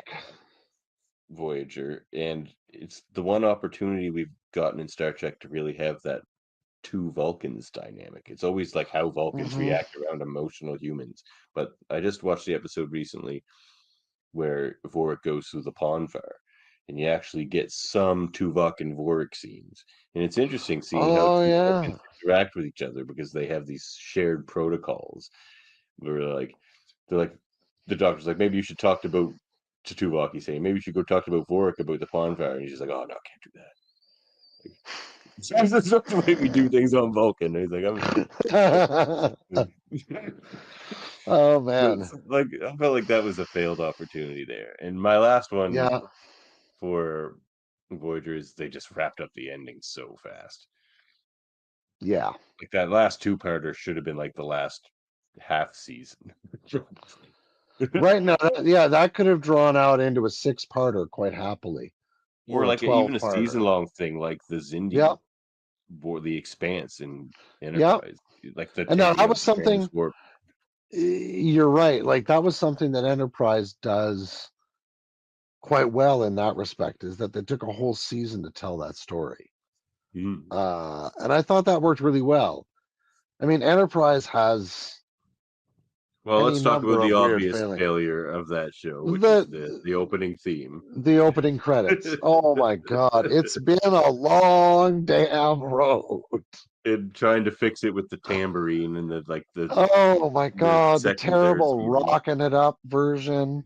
Yeah. It's just it was always Muzak. They should have put a trumpet and some strings in there and just been done with it. Yep, and I may have mentioned this on the show before, but I think that other than the fact that UPN as a network was tanking at the time, I think that's what sunk that show. It just set such an awful tone for the start of every episode that that first moment, that first few seconds of a Star Trek episode that you see is always super, like, for me, exciting. I'm like, where's this going? The cold opens were wonderful. Yeah, they were. Yeah. And God, so you get a cold open on Enterprise, and then you just have that song. It would just take you out of it, and then all of a sudden you're in this weird. Why am I listening to Rod Stewart during it's not Rod Stewart, but it's similar. No, but it's basically Rod Stewart. I would change the channel. Yeah. And then the problem is, I would get lost, and I would come back and I'd be like, I've missed the first 5 minutes of the after scene. Yeah. Right, and then I wouldn't really know what was going on. Whoever's call that was, like, I've heard some talk on on the Shuttle Pod show with another good podcast with Trip and Malcolm. Yeah. I think they mentioned that it was just like before the show was even basically as soon as the show was conceived of, that was already like a done deal. Like they had paid for that music, and it was just like that's. It's so bad because they could have taken da da da da da da da da. They could have taken the melody line, orchestrated that, and it would have been fine. Yep. They just don't. I may alienate some people here, but they did not need the Bon Jovification of that song. No. Sell it. It sank it, sadly. Bon Jovi does a perfectly fine thing on their own, I'm sure, for all those people that want to go to their concerts. Kick to the heart or shot through the heart. Right? You give love a bad name. A failure within Enterprise is the crew was woefully unprepared. And so is Starfleet. Like they didn't even That fortify their is true. planet. Like they're sending ships out into the galaxy and they have no defenses. Like the Xindi weapon shows up, there's nothing to stop it. It's completely insane. what? Like no orbital Yeah. defenses. No, there That's was like one. mad. There was like that. Their like their lunar, or was it the Yeah. Mars? And honestly, Starfleet's defenses aren't that No, that great was in after. That TNG. was actually after. Never You mind. think No, they about had the nothing. assault on Sector 001 in Best of Both Worlds. Mhm. 3 little ships come out. I know. That's sad too. And it's like, pew, pew, pew, you're done. I'm going to Earth. Goodbye. They Like, really it's don't crazy. defend their worlds very well. No. And maybe that's part of the problem of how you deploy a fleet relative to warp drives. But, I mean, Enterprise ultimately, there was a certain degree of, I mean, sort of trying to, like, for lack of a better word, sex it up with the gel it's all the gel scenes and all that stuff. That was bad. It was Which trying to wasn't be great. well, which I'll talk about on subsequent shows we're about to talk about, but it was trying to be something that Star Trek wasn't inherently. Like they're like Star Trek isn't sexy, really. It's Not that's not what it's trying to particularly. do. But they're It like, oh, manages to modern shows are accidentally sexy. conjure that sometimes. Like, Yeah. I am for you, Ulrich of Gault, but accidentally, they sometimes cast Famke Janssen. And then the rest of the time, they do Star Trek. Okay. But or Vash. Vash comes on and tries to lay out that's a little true. sex appeal, but yeah. But yeah, it's not generally what Star Trek's aiming for in a huge way, right? Even though, like, our comments about Roddenberry earlier notwithstanding, fair. Star Trek doesn't manage it very often.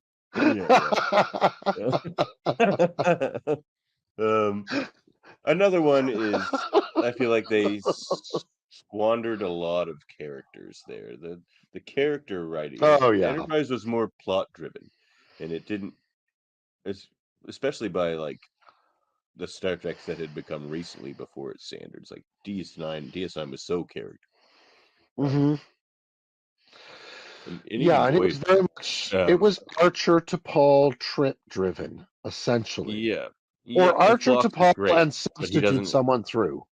He doesn't have enough time. Like Phlox, they should have used way more. Like Hoshi, they should have made more of.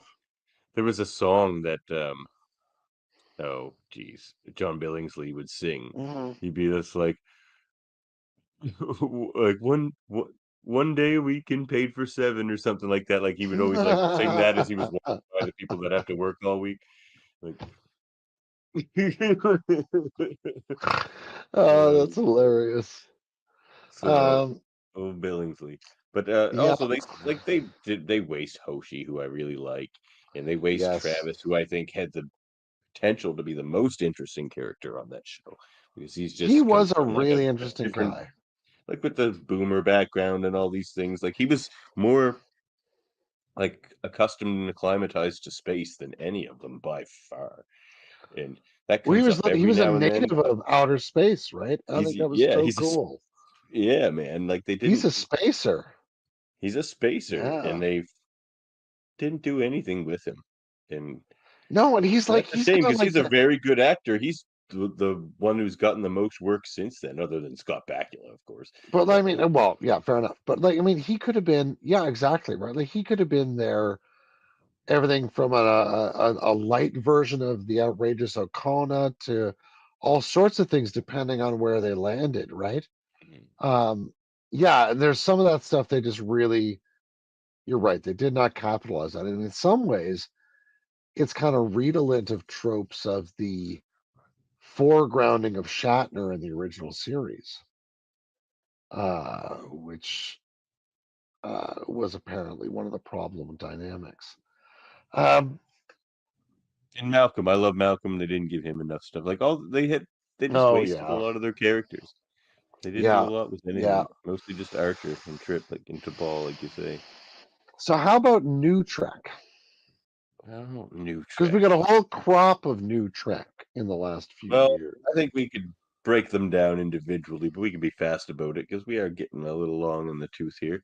We are We're in a little long in the tooth. Or the candles burning down. That's right. My COVID throat But is starting so to what one die. came out first? I guess it's Discovery. Well, Discovery has a Yeah. lot of issues for me. I try not to talk about it too much, but because it is a negative thing. You may have to talk noticed this, about. dear listener, about But Locutors of Trek. to me, it's just not interesting or entertaining. Mhm. Like Mhm. for me, I had to, other than the first few, because Star Trek was back, and I was like just high on Sure. endorphins for like most of the first season. Like I still look back at the first season of Discovery with more positivity than most, just because it was Star Trek was back. Sure. But once those endorphins wore off, I was left with characters I didn't like. Even from actors I like, I just didn't like the characters they were Mhm. playing. It's just like, what's going on here? Um, it lacks too much science and wit for me. So that's the two things I like the most Mhm. about Star Trek is the integrated science, and just the character. It's witty, like it's Mhm. the character interplay is often very humorous and witty Yeah. and Yeah. intelligent, and to me, it just doesn't have a lot of that. It did what Enterprise did with the sex gel, the sexy gel. Mhm. As far as trying to be something that just Star Trek wasn't thriving on being. Yes. Yeah. And I would It I would tried to be just argue like a modern generic sci-fi schlock. That, well like and so many precisely Netflix sci-fi shows that are forgettable. that's what I would argue is that as a sort of leap off for modern sort of new Trek, it set a problematic of how to do that sort of audience sampling, market share stuff, focus group analysis type of thing. But to do that in a way that still respects what's there before, right? Because no ship in Star Trek had ever looked as futuristic or sleek as the Discovery. And they Took can too have many as steps big, trying to bring in new viewers. right? Like they can have as big a view screen in the front of the ship as they want. That's cool.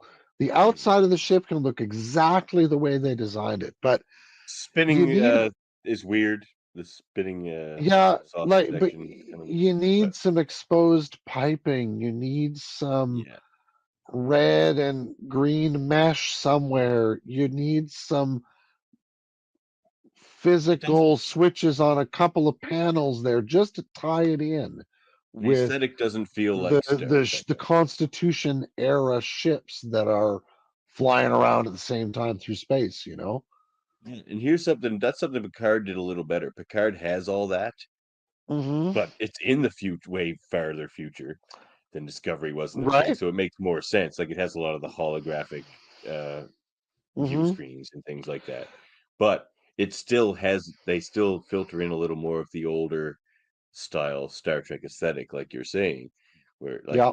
the bridge of Discovery could be the bridge of any ship on any other sci-fi, Yes. unchanged. Yes. But you couldn't do that. You couldn't drop the TNG bridge onto another show where you'd be like, what the hell is the TNG bridge doing on another show? Like, Yeah, exactly. no one else Yeah. would put that much of the wood paneling on a starship. Like, That's true.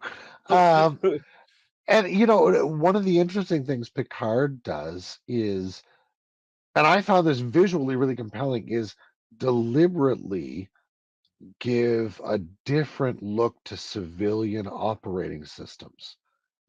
And I was, when I first saw La Sirena, I was like, what are you guys doing here?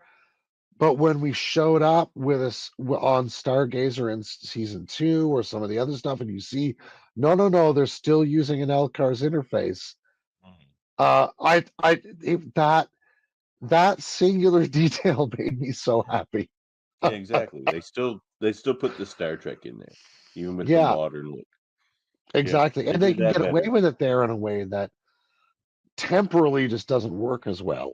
I think, in Discovery, even though visually it's quite beautiful stuff. Oh, sure. And It's there's well no made. denying that. Now, does Lower Decks have any I love peculiar Lower failings? Decks. See, I know this is gonna be a high water test for you here. Oh God. It can be perhaps a little too referential. Like, Interesting. And to me, that's, that's there's a lot maybe of the Easter only. egginess there. Yes, I mean I love them at the same time, but I think Yes. because where Lower Decks succeeds better than I think Discovery and Picard is they still, with all the silliness and the references and everything, can still give you serious and even heartwarming and thought-provoking Star Trek episodes. And Because ones that feel like a TNG DS9 Voyager episode. yes, yeah, Yeah. in a 22-minute cartoon, some of those 22-minute episodes feel like a full. And I'll say the same thing about Prodigy. I have good things to say about Prodigy too, but yeah, a little too referential. They could, because sometimes it stands out. Like Marin will say something, it's just like there's no way she can know that. Yes. Yeah, and that's fair. There's some fourth wall breaking. Yeah, that I don't need. I think is it tricky. detracts from its strengths. And I'll be interested to see how they develop it, because that's a show that's got legs to run for years. Oh yeah. I'll be interested, mind you, with Great Prodigy. characters. Oh Well, man, Prodigy gets great better. pilot. One of the great pilots in See, Star Trek, honestly. that's where we differ. For me, the pilot was a bit of a failure for me because Interesting. Go on. the pilot of that almost turned me off the show. I was going to keep watching it anyway because we were reviewing it over on Lit Dog Podcast. I say over on. We're all in there now. But it felt like Star Wars to me. Yeah. There was nothing in that pilot I that can totally hear you there. screamed Star Trek. Like the characters, even like there was a Tellarite that didn't look like a Tellarite. Like nothing really. Like Gwen always looks like a Star Wars character to me. Even so does Dal. I mean, all these things get better. Like every episode of Prodigy almost is better than the one before it. And by the end of it's all just one season. It feels like 2 seasons because they took like a 6-month break in the middle of it, but technically it's all season 1. The way season 1 ends is phenomenal. Like one of the best Star Trek episodes in forever. It's fantastic. And there are a few other really good episodes of Prodigy that stand up to episodes in any of the other series. Well, they do some where it fails for character me, building. where it fails for me, other than that Star Warsy pilot, and there's a couple other things where they kind of get a little too Star Warsy for me. It's just in the visual style. Well, The biggest thing for me is the visuals. I don't like the way they draw a lot of the characters, like the main characters mostly. Like when Janeway shows up, she looks fine. She gets a little smushy face. Hologram Janeway looks better than the other Janeway. But Chakotay looks really good. Jellicoe shows up. He looks like Jellicoe. The people aren't as That's bad. true. I'm not big on that animation style anyway, like the Pixar kind of style and that sort of thing. Nickelodeon. Yeah. But other than that, it's pretty great. But the failing for me is that. But other than that, it's great for introducing kids because every episode they try to grab something from Star Trek and introduce it to kids. Like whether it's a Prime Directive or the way the different divisions work on the ship, or things like. So yeah, mostly just the animation. Other than that, I think it's basically a perfect show for kids for Star Trek. Yeah, it's pitched very well for the age.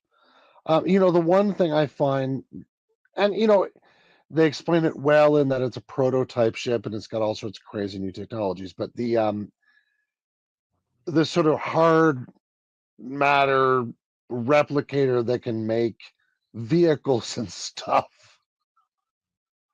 is a bit fanciful, but I like it as an idea. Like they call them industrial replicators, Sure. Yes. but not on a But ship. we've never seen a Just don't starship with have an those. industrial replicator. No, Which is an Enterprise doesn't even have. that's an interesting innovation. And if you're going to run a really small ship, this is what turned my mind around about it. Was that if you like at first when I saw it, it was like, this is a bit facile and convenient. But then I thought, Yeah, if you're going to run a ship as small as that, it's very small. you're going to Like, run out of individual like wheeled vehicles, shuttlecraft very quickly. oh yeah, Indeed. Like you can store about 4 of those in an angry house cat on that ship. It's not big. it's true. Yeah. The Dauntless Janeway ship is just freaking huge compared to Oh my the goodness. Protostar. Yeah. Yeah. I mean, the only other failure, I guess, give Prodigy is that break in the middle of season 1. Like it's weird. It was Left you weird to hanging, watch. huh? Yeah, it was kind of weird. They should have Mhm. just wrapped it up midway, called it season 1, then came back with season 2. It's weird. It was weird. And again, that Killed the seems to momentum. be it seems to be a feature of the current subscription batch television binge market. You know? And animation Uh studios are stretched, and it takes a long time to make yeah. animated content right now. But again, yeah, it's one of those moments where the material conditions impinge on the way the storytelling can even happen, you know? What about Strange Um, New Worlds? It's pretty oh great. goodness. It doesn't have a whole um, lot of them. I mean, well, I'll there's tell you. Here's a failing: fridging. What is it? Hammer? oh yeah. Killing Hammer was a mistake. Apparently, it was always their plan to make him a one-season guy, but Really? boo! They just killed him for over Oh, his I really character like that development, character. Yeah. and he was a great character. Oh, did I spoil the show for you? No, You're no, not no, no. cool? Okay. I Yeah, just really yeah. liked him. I thought he was a Yeah, me great too. character. We like an Enar. We get a main character who's an Enar. That's amazing. That's And he cool, was man. great. He had a cool attitude, man. He was one of my favorite Yeah. characters on that show. It So was get just a rid of him. really interesting guy. Yeah, that was a mistake. Yeah, and well portrayed as well, right? Like really well played. He really well, yeah. Um, but that may be the Tasha Yar of this series ultimately, right? Except he's better than Tash. He was more enjoyable than Tash. It's nice to That's see a those bad things one for develop me. over time. Yeah, Just the but fact, I don't know a whole and, lot of other ones and though. this is more of a failure of Star Trek as a whole, but it applies to Strange New Worlds. It's just the constant prequeling. Them wanting You can go they forward. Yeah. they can go forward from Voyager. Well, they have with Picard, which I'm glad Yep. they're doing now. But like It's the the most pre forward of all. we don't. I mean, the extreme prequeling of Enterprise worked for me because it was so far back in its setup. Like Yes. it just picked a really interesting time to base a Yeah, series. but exactly like that But sense like of I like didn't need the discovery prequeling of picking. Discovery or even What was Strange New like Worlds as much as set I what love it. 10 years before the Enterprise's mission or something, right? Yeah, like that's That's just weird. It's just gonna that cross over feels it other feels storylines, franchising to me, which it did do. It like people Yeah. got mad at it because it squirrels TOS storylines up because Yeah. it's involving those characters, and it was unnecessary. It wasn't necessary. If they want to do a show way in the future, like Discovery ends up being like 900 years in the future, Yes. just start it there, or make one episode and then put them there. Like then Right? you don't have to worry about Voyager did that pretty well, because in as Strange New we've already Worlds is discussed. probably going to run into that problem, though I feel like they take a little more care in that regard. Yeah, I feel like they're a little more practiced at it at this point. And so I have higher hopes for that. But yeah, And I it like could the still go off Spock the rails, and right? Pike. Yeah, and I Yeah. like the new her. But I didn't need all that again. We don't. I'd rather new characters than redone old Well, characters. and there again, I think is a sort of meta-textual potential critique of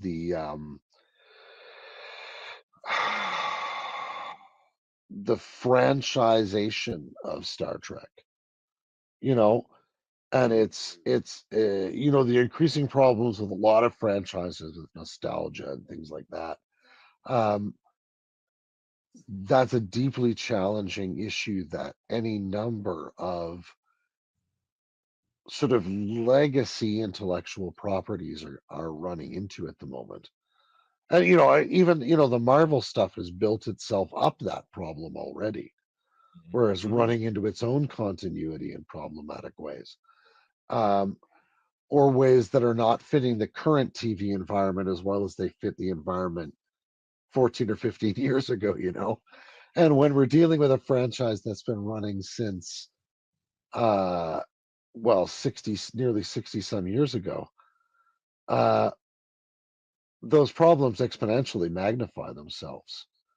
And so ultimately, I suppose it remains to celebrate Trek for trying all the 10,000 ways, even if some of them don't work. There is one more thing about TNG I wanted to say is kind of a all right. And that's the character of Guinan. Now, I like Guinan, but she made basically. I've said earlier in this episode how they didn't write Deanna very well because they gave all of her good lines to Guinan. Interesting. Like Guinan gets all the deep counselor scenes. Deanna gets all the superfluous ones. Right. It's like, why have a counselor as a main casted or credited character actor in character and not give her those scenes? She'd be well more thought of. Like, I'd rather have Whoopi just played like an interesting bartender kind of character, but she didn't need to be like the counsel to Picard. That was Deanna's job. Yeah, or even just spend some time differentiating those roles a bit, Did we skip Picard? No, we talked about Picard, right? We did talk about Picard, yeah. One thing I'd say about that too is like it's a little bit of the inmates controlling the asylum. I feel like, at least in those first couple of seasons, it just feels more like Patrick Stewart playing Patrick Stewart and not playing Jean-Luc Picard a lot of the time. And they first two seasons get real muddy in the middle and kind of lose. They do, yes. Interest in. I'll be interested to see what they do for the third one, though. I have high hopes. Did you see that trailer that just came out? Cousin Dave and I did a trailer reaction of it. You can check that out on Live Long Podcast. Well, I'm going to be watching that after we're done here then. But it sounds like we are bringing ourselves down to the end here. We'll sputter out to a spluttering, faint, dim whimper of an ending. So, end transmission.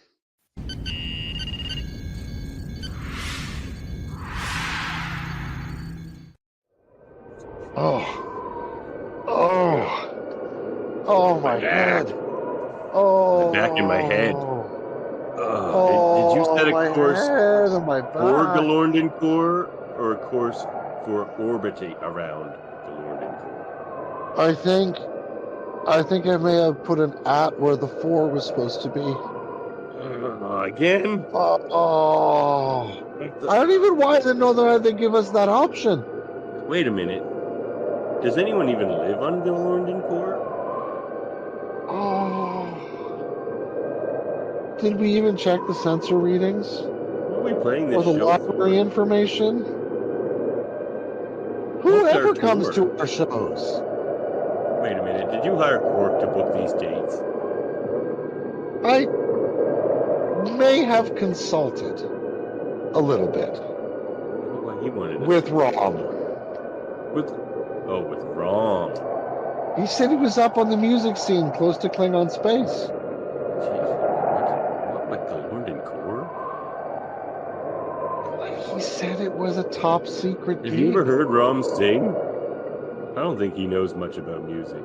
I've seen him sing some. He got kicked out of Vix for singing once. He sang some Union songs that one time. When he had a bunch of the leftover Kanar? He is a Union man. He is a Union man. I forgive him. Yeah. You got some bad How are we going to directions. get off I of this think. planet? I'm pretty sure. I Well- don't think anyone lives here. I never thought about that, but yes, I recall. No, Isn't it a mining installation that's no longer here? well, if it's a mining installation, maybe they've got some spare parts. Oh, spare parts. We're gonna have to build something that will find us trilithium casting. We know how to do that? I mean, if we start pulling wires out, we're gonna find something good eventually. I think, if I'm not mistaken, miners always leave instructions with their spare parts. Oh, I mean, they are miners. they're very responsible. With great power comes, great, the same. So, Now let's walk towards that gaseous cloud over there and see if we can find any spare parts. is that a blinking light? Oh, I hope so. I hope it's not just the fumes. All right, buddy, it's just you and me. I'm getting dizzy. All right, off we go. All right, let's tie ourselves together so if we fall down something, we'll, yeah. Won't be quite at warp 3.4, but we'll get there. On Good luck. Galorndon Core.